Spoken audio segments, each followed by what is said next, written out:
La géographie d'une région conditionne souvent les activités de ses habitants. Mais inversement, ces activités peuvent aussi façonner la physionomie d'une région. Ainsi, celui qui visite Saint-Étienne et ses environs n'est pas peu surpris de découvrir ces maisons à grandes fenêtres.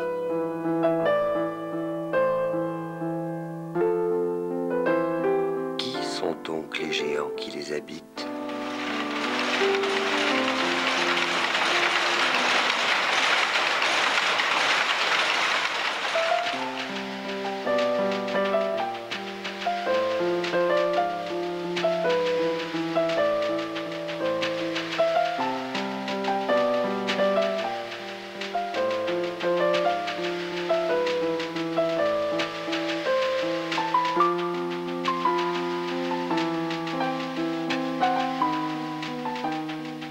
Depuis le XVIIIe siècle, Saint-Étienne, la ville du ruban, sœur de la soierie lyonnaise, exporte sa production dans le monde entier. Car tout est séduction dans ce petit bout d'étoffe. 100 fois sur le métier, remettez votre ouvrage, disait Boileau. Les passementiers stéphanois ont su l'écouter. Leur génie a permis au métier de se perfectionner toujours plus pour nous offrir des rubans épures parfaites dans lesquelles se lie l'amour que l'homme porte à son travail.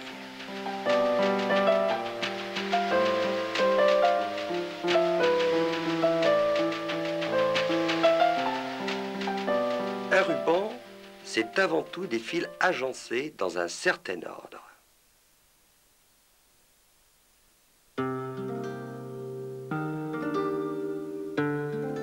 Élément vivant, le fil, soie, coton ou laine fine et parfois métal, sert la mode et l'ameublement.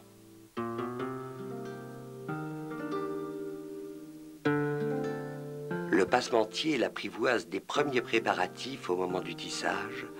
Il veille à la régularité de l'enroulement et de la tension, maîtrise son hygrométrie et son lissé. Pour améliorer ma chaîne, j'ai trouvé un système. Dans le temps, on y passait de la paraffine. Moi, j'ai pris du savon de Marseille. Et puis, le bio, il se trouve derrière le métier, sur le râtelier. Donc, ce que je fais,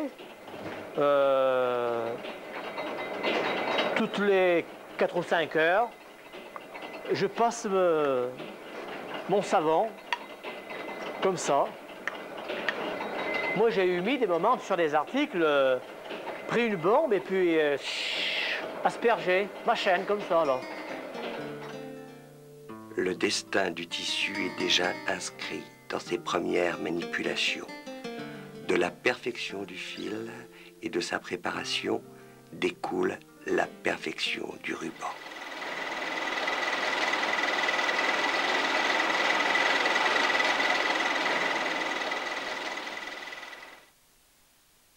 Certains articles nécessitent l'utilisation de fils élastiques.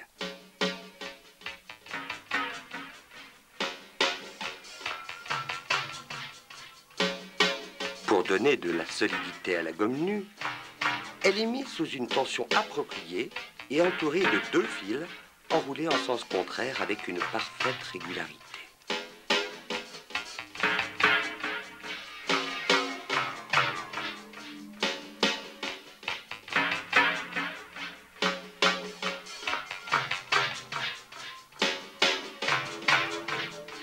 Les fils ainsi préparés sont prêts à être entrecroisés selon une organisation précise, qui peut être des plus simples aux plus complexes pour former le tissu. Les fils dispensés par les navettes forment la trame du tissu.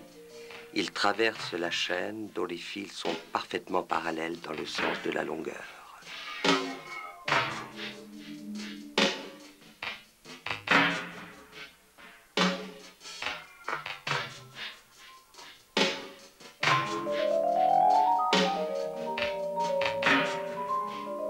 La préparation des fils de chaîne dans un ordre donné est l'ourdissage. 2 techniques d'ourdissage sont utilisées selon la nature du tissage envisagé. Dans l'ourdissage direct, Destinés à des rubans unis ou simples, on rassemble tous les fils en continu sur les rouleaux billots de chaîne qui alimenteront le métier.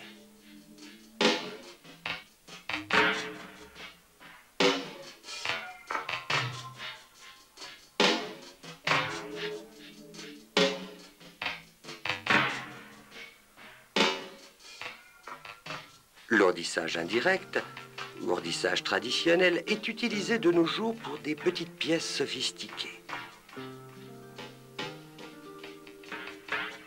La chaîne est divisée en plusieurs parties sur de gros rouleaux appelés en souple. Cette division permet de régler précisément sur le métier la tension de chaque partie du ruban tissé différemment.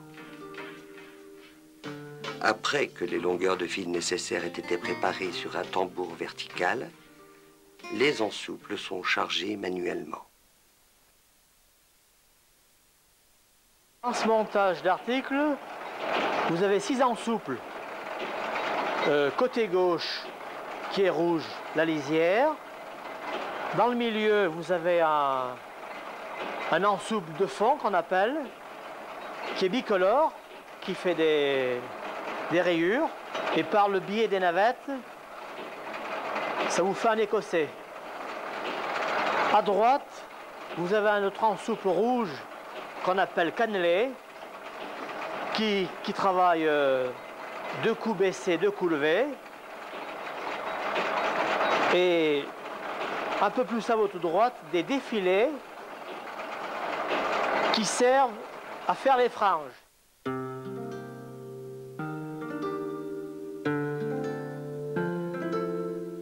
Les ensouples sont disposés sur le râtelier à l'arrière du métier. Le passementier règle la tension de chaque partie de la chaîne avec des poids de fonte.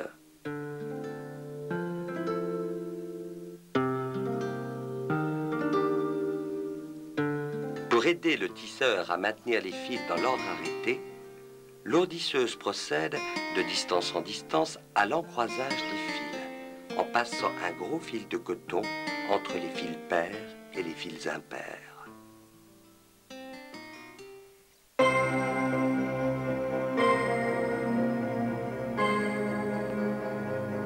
Quant au fil élastique, à cause de la tension qu'il supporte, son ourdissage comporte une autre difficulté. Cette opération est assez délicate.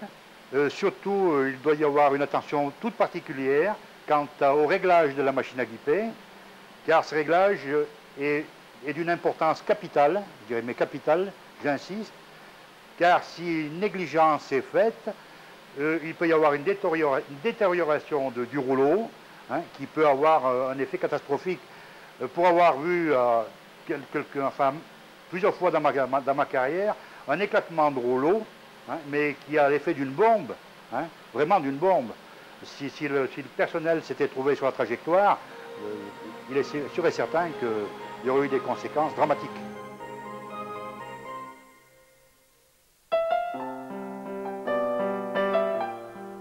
Le ou les fils passés par la navette entre les fils de chaîne levés ou baissés forment la trame du ruban. Ces fils sont enroulés sur les canettes portées par les navettes. Il y a 2 choses qui comptent, hein, dans un travail. C'est l'ourdissage et puis les canettes. Il faut qu'elles soient bien faites. Parce que si elles sont mal faites, qu'elles tirent sur un côté, ça peut refermer le ruban. C'est primordial tout ça. Donc tout est solidaire entre la chaîne qui vient de derrière et la trame qui traverse le ruban.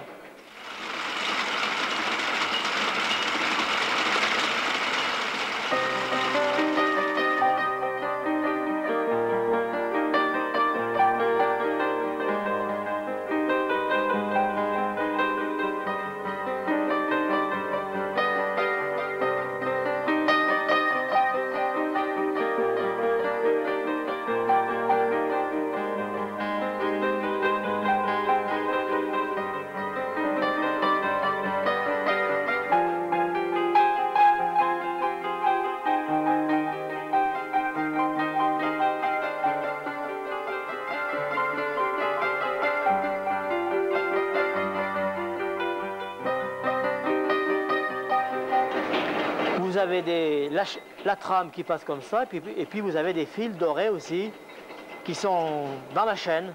Donc ça fait deux effets si vous voulez. Effet chaîne, effet trame.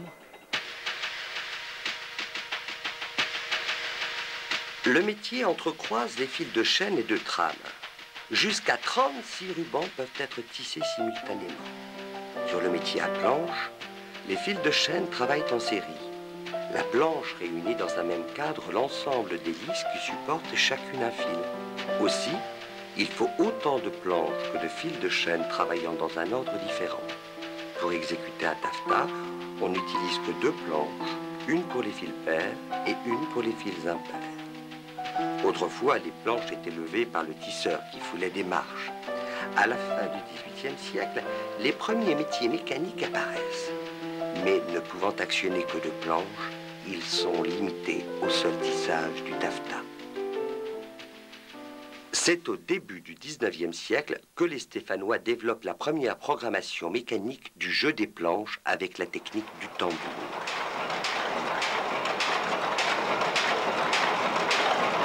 Le tambour, il sert à commander les planches de lisière d'abord. Il y a 4 lisières, 1, 2, 3, 4. Et puis après, il y a 2 planches d'arrêt, 1, 2. Et autrefois, le reste du tambour servait à commander les planches de satin, envers satin, quand on faisait des rubans avec un envers en satin. Dessous, c'est des marches qu'on appelait, c'est des lattes en bois avec une poulie. Alors la poulie, par-dessous, elle vient appuyer sur les touchettes qu'on appelle, et c'est ce qui fait lever ou baisser. Alors vous voyez ici, il y a des touchettes, et elles doivent avoir 5 coups. Alors quand la touchette à 5 coups passe, alors la planche reste levée pendant 5 coups. Puis après elle baisse, et ainsi de suite.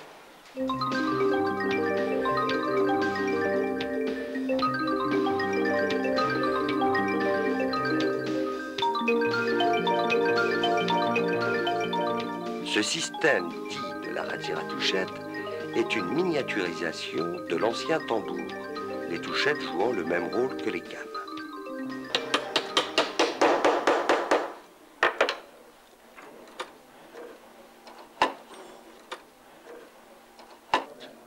Il faut boucher les trous pour chaque planche qui doit lever. On met une touchette pour faire lever la planche.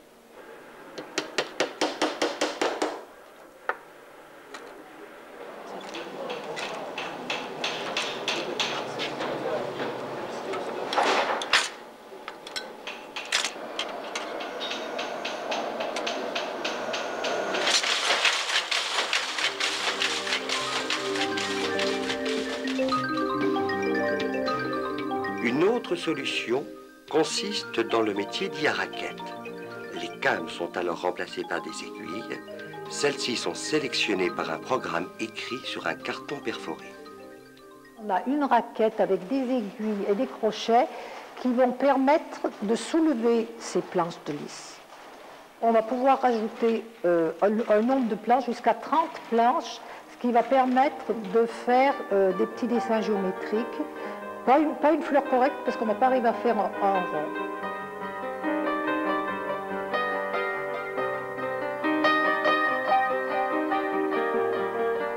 Même si les possibilités du métier à planche restent limitées, l'ingéniosité et l'imagination des passementiers, en jouant de l'agencement des planches et du jeu des navettes, permettent d'élargir le champ créatif du ruban.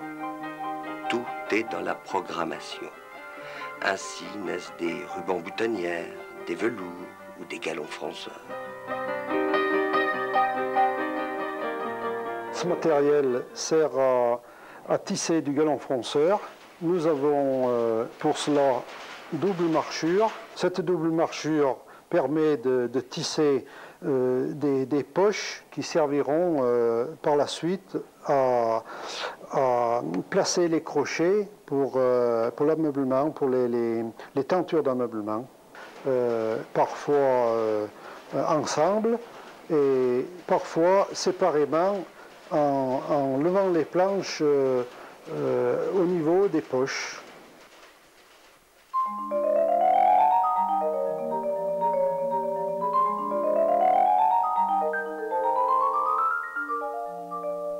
la boutonnière élastique est composée de deux parties, une partie unie. Les deux navettes traversent et unissent le tissu complètement. Et au moment de la boutonnière, chacune des deux navettes travaille de son côté. C'est ce qu'on appelle un rapport d'armure, parce que tout de suite derrière, ça recommence. Vous avez une partie unie, une partie boutonnière, ainsi de suite.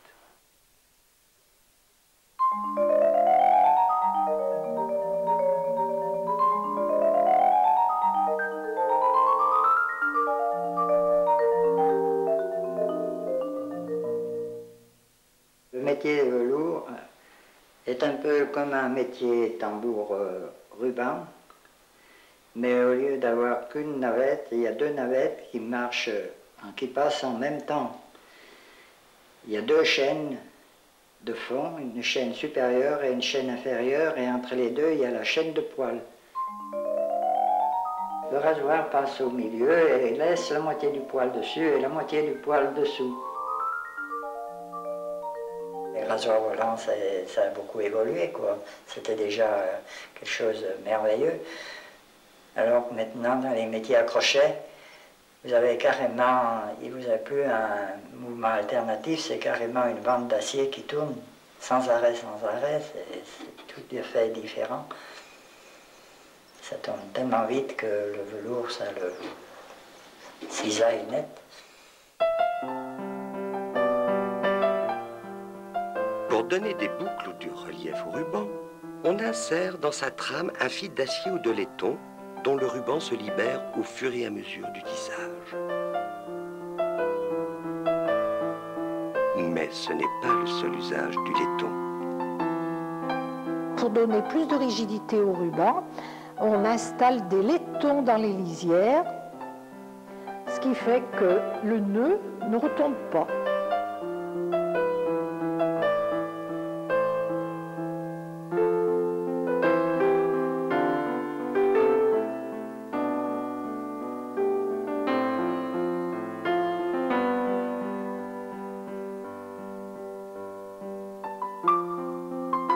À la fin des années 50, avec l'apparition de ce métier, l'organisation de la rubannerie stéphanoise connaît une révolution.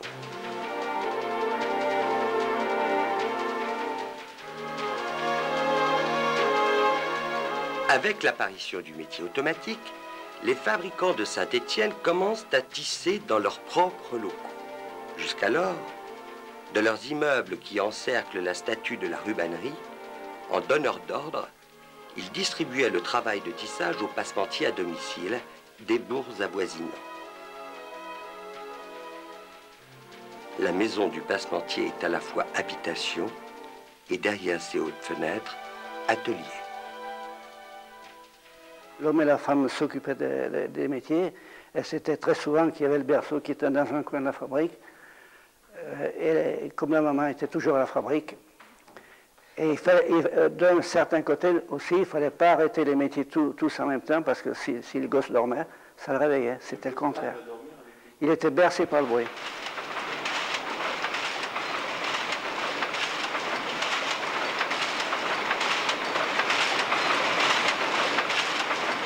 Le maître du foyer passementier, c'est le métier à tisser. Véritable meuble, il est ornementé par les soins d'artisans ébénistes de talent, car c'est avec un bel outil que l'on fait de la belle ouvrage. Quand le courant électrique est venu, on mangeait sa soupe, enfin, c'était un potage, quoi. On mangeait en travaillant, quoi. Voilà. De façon à ne pas être obligé d'arrêter.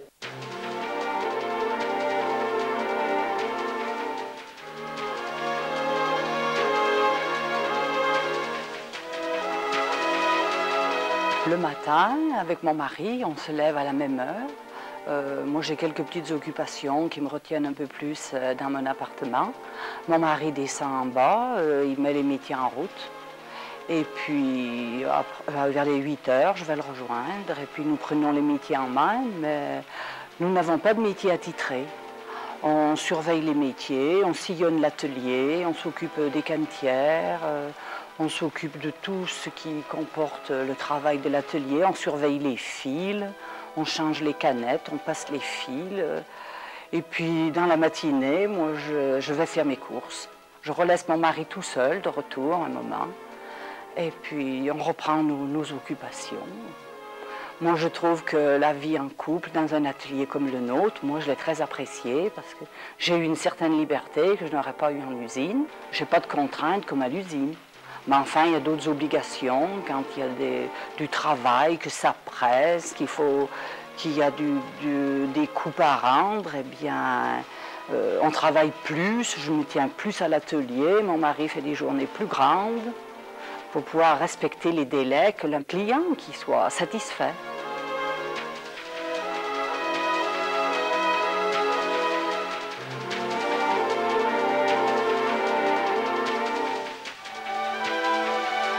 L'arbre généalogique qu'on en a trouvé dans la profession en 1600, je ne sais pas combien. Alors ça a changé un peu. C'est un métier qui se transmettait comme les millions de père en fils.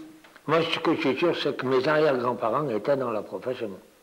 Des deux côtés, du côté de mon père et du côté de ma mère. Le garçon nous a bien aidés. D'ailleurs, il a participé pas mal à l'amélioration du matériel, puisqu'il est électromécanicien. C'est lui qui a monté tous ces tableaux électriques et qui m'a permis d'améliorer beaucoup de choses, quoi. De par ces montages qui ont un peu un peu d'électronique et puis ces compteurs qu'on a montés sur les métiers qui, je pense, sont un peu exclusifs. Je crois qu'il n'y a que chez nous qu'il y a des compteurs pour les canettes. Ça, c'est le fils qui a... Enfin, tous les deux, vous avez essayé de trouver des solutions d'aménagement. L'avenir de la profession à domicile, bon, eh bien, je pense qu'avec l'évolution aujourd'hui, personne ne pourrait se permettre d'investir une somme de 4 ou 500 000 francs. C'est pas possible.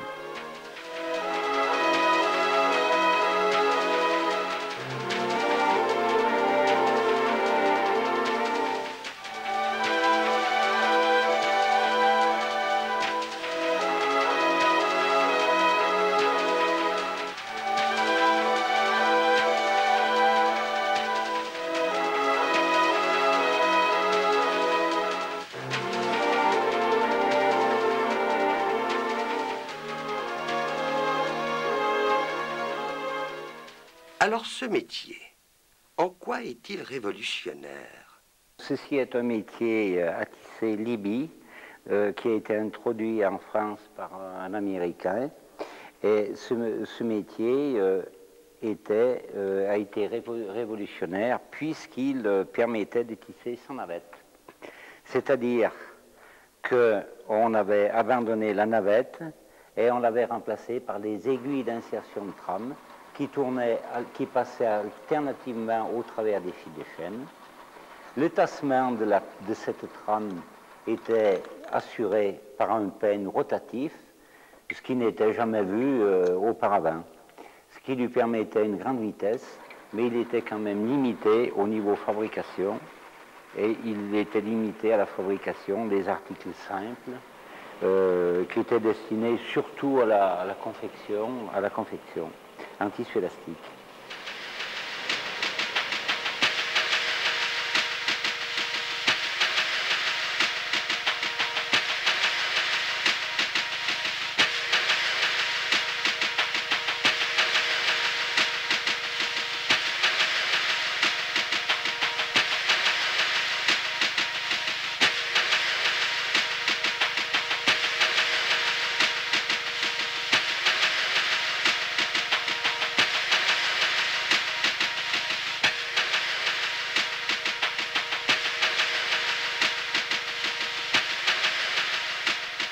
Le principe du métier à aiguille est peut-être révolutionnaire. Cependant, il utilise toujours la logique de la programmation par tambour, bien que maintenant, sa programmation puisse être entièrement informatisée.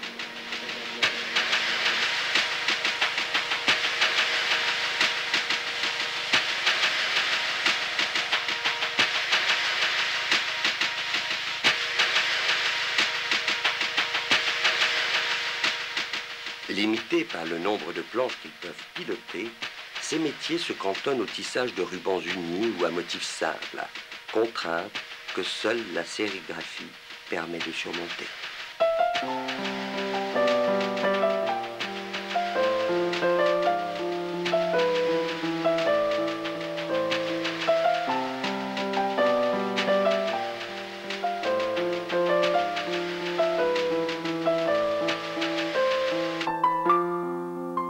C'est Jacquard, Joseph-Marie Jacquard, qui trouve en 1804 la solution qui libère les fils de chêne des planches et donne à chacun son autonomie. Dès lors s'ouvre un champ infini aux motifs tissés.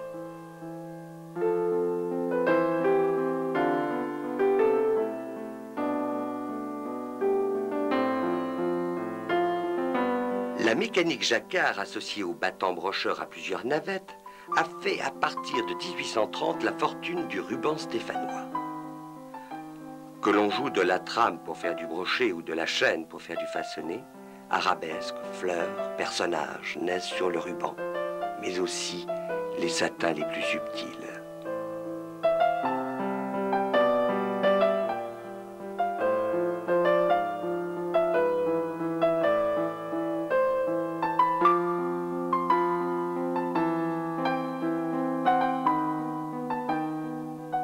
Contrairement au métier à planche, qui impose des levées de chaîne en série, le métier équipé de mécanique Jacquard actionne chaque fil de chaîne individuellement.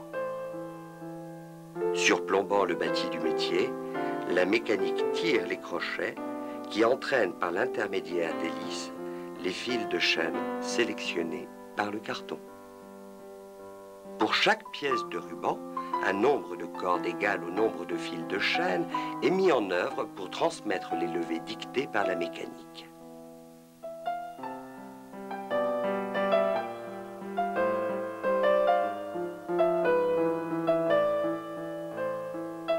Lorsque l'aiguille ne repousse pas le crochet, la mécanique passe à ce moment-là, la griffe passe devant le crochet, elle soulève le fil. Et lorsque l'aiguille repousse le crochet, la mécanique passe, la griffe passe devant le crochet et elle laisse le crochet en bas. C'est ce qui permet de faire la marchure pour faire passer les navettes et qui fait l'enlaçage de la chaîne, et de la trame et de la chaîne. C'est ça le principe Jacquard, c'est pas autre chose. Le cylindre portant le carton est appliqué sur les aiguilles. Là où se trouvent les trous, l'aiguille reste en place. Et là où il n'y a pas de trou, l'aiguille est repoussée, empêchant qu'elle ne soit soulevée par la mécanique. Passe ou passe pas. 1 ou 0. La mécanique Jacquard est l'ancêtre du langage binaire de nos ordinateurs.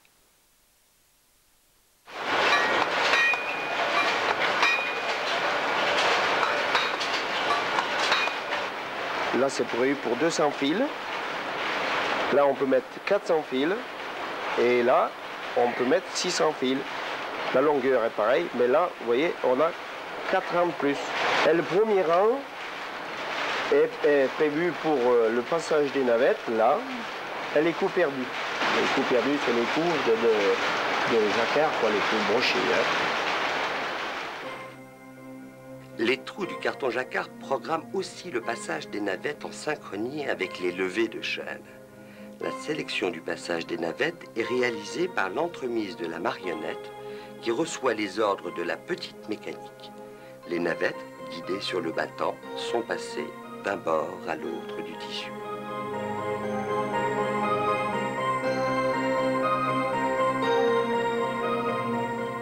Quand une mécanique se met en action, jusqu'à 1200 fils dansent derrière la banquine du métier. Mais quand 2 mécaniques se mettent en action, ce sont 2400 fils qui, dans leur danse, tissent de véritables tableaux.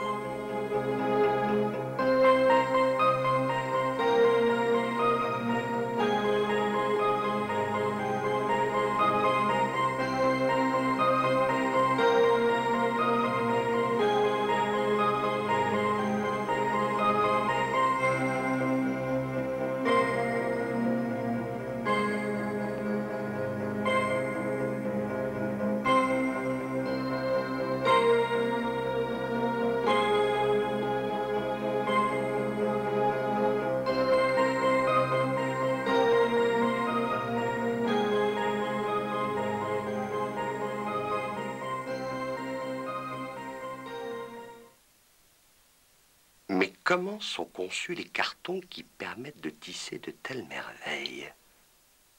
Le travail du metteur en carte, la mise en carte, consiste à représenter sur un papier tous les fils du tissu et tous les coups de trame qui vont le composer. C'est donc un dessin qui a à la fois un aspect artistique et très technique, puisqu'il représente tous les détails du tissu. Ce dessin est réalisé sur un papier spécial, dit papier de mise en carte, dont chaque interligne verticale représente un fil de chaîne et chaque interligne horizontale représente un coup de trame. Selon le rapport qui s'établit entre la densité chaîne et la densité trame, chaque petite case va donc être représentée par un rectangle et le travail va consister à dessiner en représentant très exactement le travail des fils, levés ou baissés. Alors par exemple, si je peins le jaune, je vais remplir des petites cases qui vont correspondre à une trame qui ne sera pas nécessairement jaune sur le tissu parce que ce sont des couleurs conventionnelles. On peint à la gouache et ce qu'il faut surtout obtenir, c'est garder la transparence parce que ce dessin, sa finalité, c'est d'être remis au liseur de dessin qui, lui, le transformera en carton jacquard, Vincenzi ou Vertol. Pour créer un ruban à partir d'une carte, on utilise un sample. 2, 4, 6, 8, 10. Comme c'est des rangs de 12 cordes, ça fait 120 cordes. 2, 4, 6, 8, 10, 240 cordes. Le sample se compose d'un nombre de cordes correspondant au nombre de crochets de la mécanique. Les crochets font lever les lisses et donc les fils de chaîne lors du tissage. La liseuse au sample fait avec ses doigts le travail que les fils feront sur le métier, suivant qu'ils doivent être levés ou rester en fond.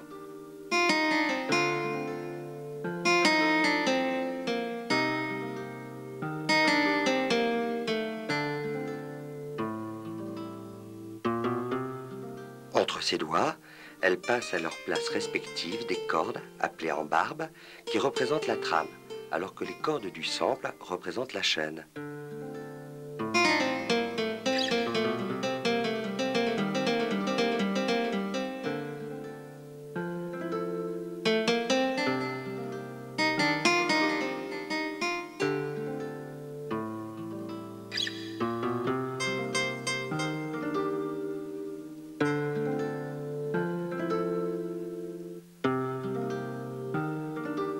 Elle fait alors autant de passés de doigts qu'il existe de coups à la carte. Chaque couleur ou effet de dessin nécessite une lecture.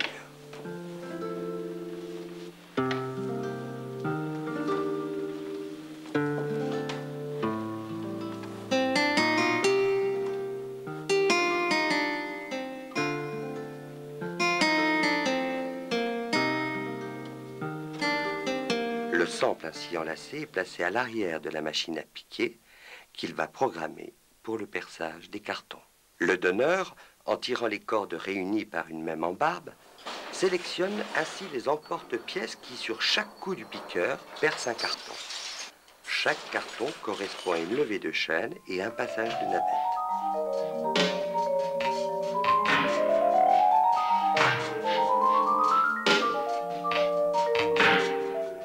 Au début des années 50, le lisage a été simplifié par la dactyliseuse Vertol. Chaque croisée de fils d'une même couleur ou d'un même effet est sélectionnée par un clavier en suivant les rangs successifs de la carte. Cette machine perfore directement un nouveau support, le papier Verdol. Cette technique a permis d'alléger sensiblement la mécanique des métiers et donc d'en accroître la productivité. Cet article, eh bien, j'y trouve toujours quelques petites modifications à faire. quelques fils à boucher, quelques fils à piquer pour que la trame fasse le tour de ses fils pour maintenir des sous-tâches.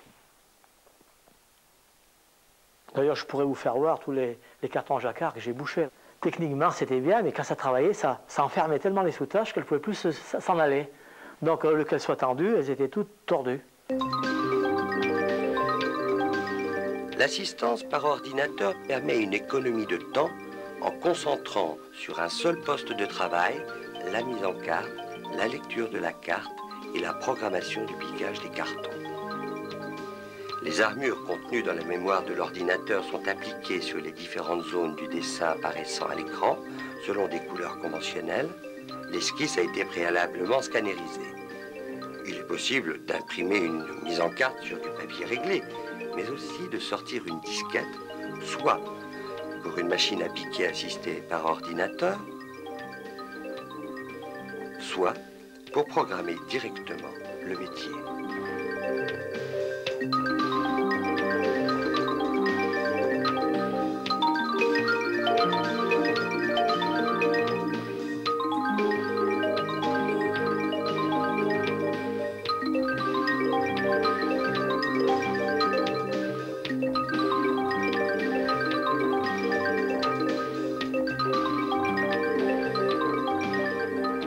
En un siècle, la rubannerie stéphanoise est passée du métier à bras à l'informatique. La technique était surtout de barrer très très régulier. C'était la chose principale. Il fallait pas faire d'à-coups pour barrer.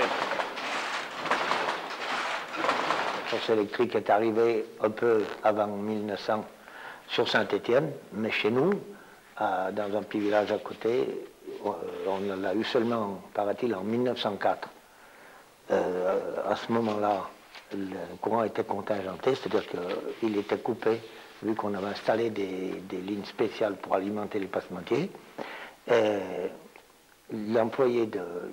On informait donc la compagnie avec ces petites vignettes là qu'on déposait dans la boîte aux lettres qui était affectée à cet effet au transformateur, et l'employé venait et avec un plomb immobilisait la courroie qui faisait tourner le métier. Avant d'être livrés au marché, la plupart des rubans sont apprêtés. L'apprêt leur donne l'apparence mais aussi la texture la plus favorable et les qualités les mieux appropriées à l'usage auquel ils sont destinés.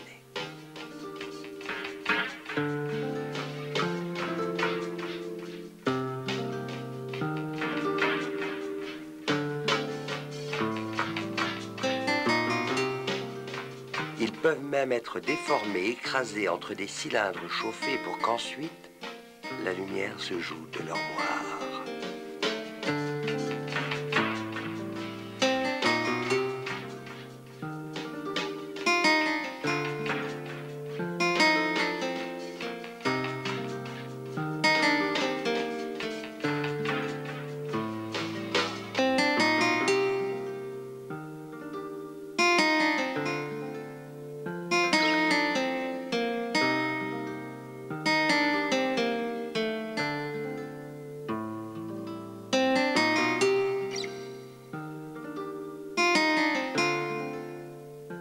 Il y a une souveraine séduction des yeux et de l'esprit dans ce petit bout d'étoffe, légère, souple et fraîche comme un pétale de fleur, dont les couleurs, sous la caresse de la lumière, semblent vivantes, qui se plient avec tant d'élégance à toutes les fantaisies de la main de la femme, ornement de sa jeunesse et de sa beauté. En tout temps et en tout lieu, la réalité, comme la fiction, en a fait un symbole et un emblème de ce qui est la vie du cœur, les rêves de l'amour et ceux de l'ambition. Dans ma famille, on a été 4 générations de passementiers. J'ai un frère qui a pris encore la succession, qui va finir d'ici un an, parce qu'il a 60 ans dans un an, qui a continué le métier. Ce qu'il y a, nous, c'est qu'on ne nous demandait peut-être pas notre avis à l'époque. Passementier, on faisait passementier. Il y a mon professeur principal qui m'avait parlé d'un BEP textile. Mais beaucoup de jeunes n'étaient pas au courant du BEP textile, ils croyaient que c'était une voie de garage, qu'il n'y avait rien à la sortie. Et beaucoup, quand on leur parlait de BEP textile, ils ne savaient pas ce que c'était. Donc j'ai voulu essayer de voir ce que c'était. Et ça me plaît maintenant.